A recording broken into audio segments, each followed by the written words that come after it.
እንዴት ነው ከኢትዮጵያ አፕላይ ማድረግ የሚችለው ለኤምሬትስ ካቢን ክሩ ለመሆን ብላችሁ ለጠይቃችሁኝ በመጀመሪያ ጉግል ላይ ትገቡና ኤምሬት ብላችሁ ሰርች ታደርጋላችሁ።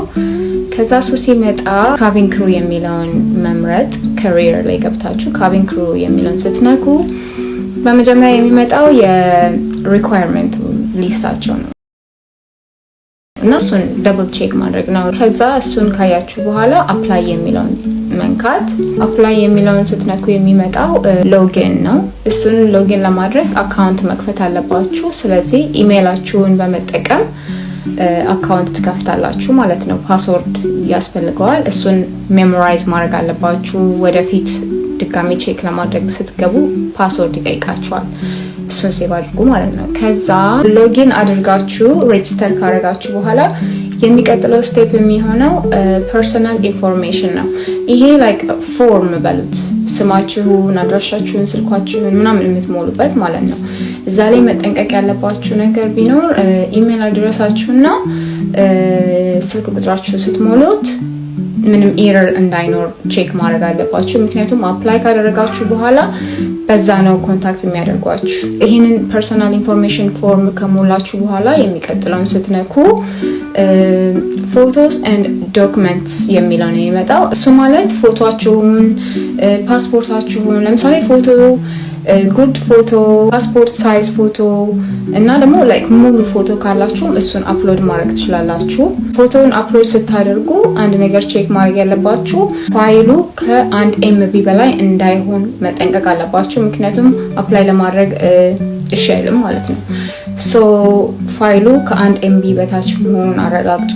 ዶክመንት ደግሞ ላይክ ፓስፖርት፣ የትምህርት ማስረጃ፣ የስራ ልምድ ማስረጃ ወይም ደግሞ ኤኒ ሰርቲፊኬት ካላችሁ እሱንም መጨመር ትችላላችሁ።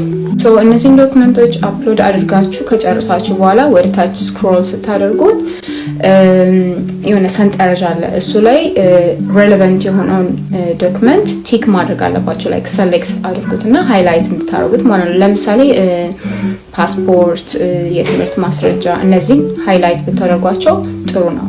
ፎቶ እና ዶክመንታችሁን አፕሎድ አድርጋችሁ ከጨረሳችሁ በኋላ የሚቀጥለው ዲክላሬሽን ነው።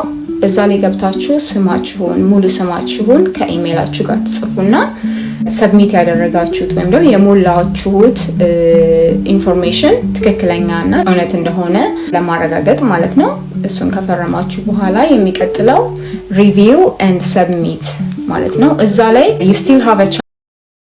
ለምሳሌ ፐርሰናል ኢንፎርሜሽን ላይ ስህተት ከሰራችሁ ወይም ስፔሊንግ ከተሳሳታችሁ ወይ ደግሞ ትክክል ያልሆነ ነገር ከሞላችሁ በደንብ እዛ ላይ ማስተካከል ትችላላችሁ ማለት ነው። በተጨማሪም ሌላ ዶክመንት መጨመር ከፈለጋችሁና ዶክመንቱ አሁን እጃችሁ ላይ ከሌለ መጠበቅ ከፈለጋችሁ ወይ ደግሞ ነገ ከነገ ወዲያ ተመልሳችሁ መጥታችሁ አፕሎድ ማድረግ ከፈለጋችሁ እዚህ ጋር ማቆም ትችላላችሁ። በፓስወርዳችሁ ተመልሳችሁ መጥታችሁ አፕላይ ማድረግ ትችላላችሁ፣ ላይክ መጨረስ ትችላላችሁ። ሶ ይሄ የመጨረሻው ፓርት ሪቪው ኤንድ ሰብሚት ነው። ማስተካከል ያለባችሁ ነገር አስተካክላችሁ ሰብሚት መጫን ነው ማለት ነው። ያልገባችሁ ነገር ካለ ወይም ደግሞ ስቲል የሆነ ግራ የሚያጋባ ነገር ካለ ኮሜንት አድርጉልኝ። ሲቀጥል ደግሞ ላይክ ወይም ደግሞ ስክሪን ሪኮርድ አድርጌ እንዳሳያችሁ ከፈለጋችሁ አሳውቁኝ ኮሜንት ላይ። ጉድ ላክ